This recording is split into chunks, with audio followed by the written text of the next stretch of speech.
यार रवि, इस बार ऐसी जगह चलते हैं जहां कोई न गया हो। कुछ नया, कुछ रोमांचक। हाँ, लेकिन पिछले अनुभव याद है ना? जंगल में रात भर फंसे रहे थे। अरे वही तो मजा है। रोमांच का असली स्वाद तो वहीं आता है। कुछ दिन बाद समीर को एक पुरानी हवेली की तस्वीर मिलती है। तस्वीर के पीछे एक पता लिखा होता है। रवि, देखो ये तस्वीर कितनी डरावनी है। इसे खींचने वाला शख्स तो कोई घुमक्कड़ होगा। ये जगह तो हमारे शहर के पास ही है, चलें? चलो, लेकिन रात में। दिन में ये सब जगहें डरावनी नहीं लगती। हवेली का प्रवेश। रात को समीर और रवि उस हवेली के पास पहुंचते हैं। हवेली के चारों तरफ घना जंगल और अंधेरा है। यार, मुझे कुछ ठीक नहीं लग रहा। ये जगह अजीब सी लग रही है। डरपोक मत बन। ये देख, मेरी नई कैमरा लाइट कितनी तेज है। वे दोनों हवेली के अंदर जाते हैं।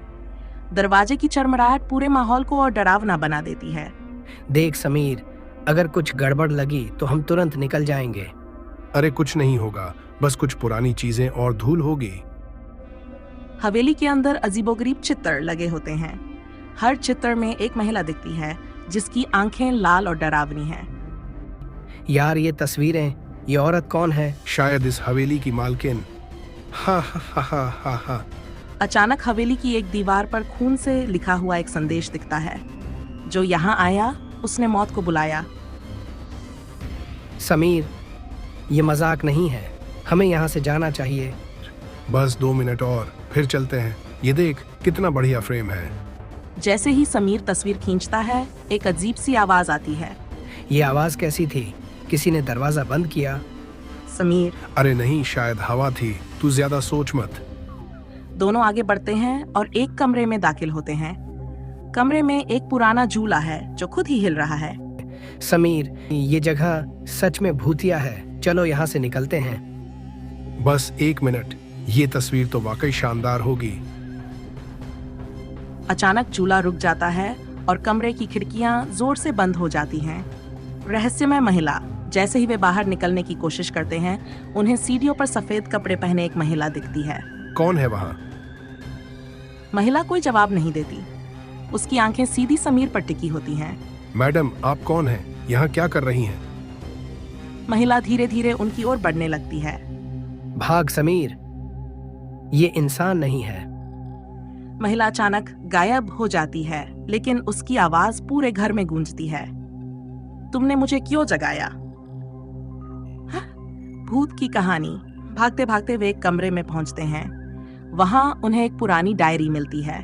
शायद इसमें कुछ सुराग हो। डायरी में हवेली की मालकिन मालिनी की कहानी लिखी होती है।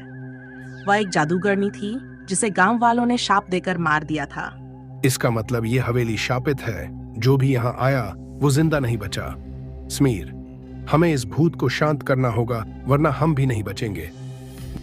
डायरी के अंत में लिखा होता है कि मालिनी को शांति सिर्फ उसके पवित्र लटकन से मिलेगी जो हवेली के तहखाने में छुपा है। दोनों तहखाने की ओर बढ़ते हैं। रास्ता संकरा और डरावना है। यार, ये सही आइडिया नहीं है। हम क्यों उसकी चीज ढूंढने आए हैं? समीर, अगर हम नहीं ढूंढेंगे तो वो हमें मार देगी। चल चल, जल्दी कर। तहखाने में पहुंचकर उन्हें एक पुराना संदूक मिलता है। शायद इसमें वो लटकन हो। जल्दी खोलो। जैसे ही समीर संदूक खोलता है, मालिनी का भूत वहां प्रकट हो जाता है। तुम मेरी शांति भंग करने आए हो। अब तुम दोनों को मरना होगा। अंतिम संघर्ष। समीर और रवि संदूक से लटकन निकालते हैं और उसे मालिनी की ओर फेंकते हैं। ये लो तुम्हारा पवित्र लटकन, हमें छोड़ दो। लटकन को छूते ही मालिनी की आत्मा चिल्लाते हुए गायब हो जाती है। हवेली में एक भयंकर भूकंप आता है। भाग समीर, ये जगह अब गिरने वाली है। दोनों भागकर बाहर निकलते हैं। हवेली उनके पीछे डरती है। नई शुरुआत। अगले दिन दोनों घर लौटकर चैन की सांस लेते हैं। यार, अगली बार अगर तूने ऐसी जगह जाने को कहा तो मैं तुझे अकेला भेज दूंगा। तू डरपोक है, लेकिन मानना पड़ेगा, ये रात यादगार थी। यादगार नहीं, खतरनाक। मुझे आज भी उसकी आवाज सुनाई दे रही है। दोनों हंसते हैं, लेकिन समीर के कैमरे में जो आखिरी तस्वीर थी, उसमें मालिनी का चेहरा साफ नजर आ रहा था।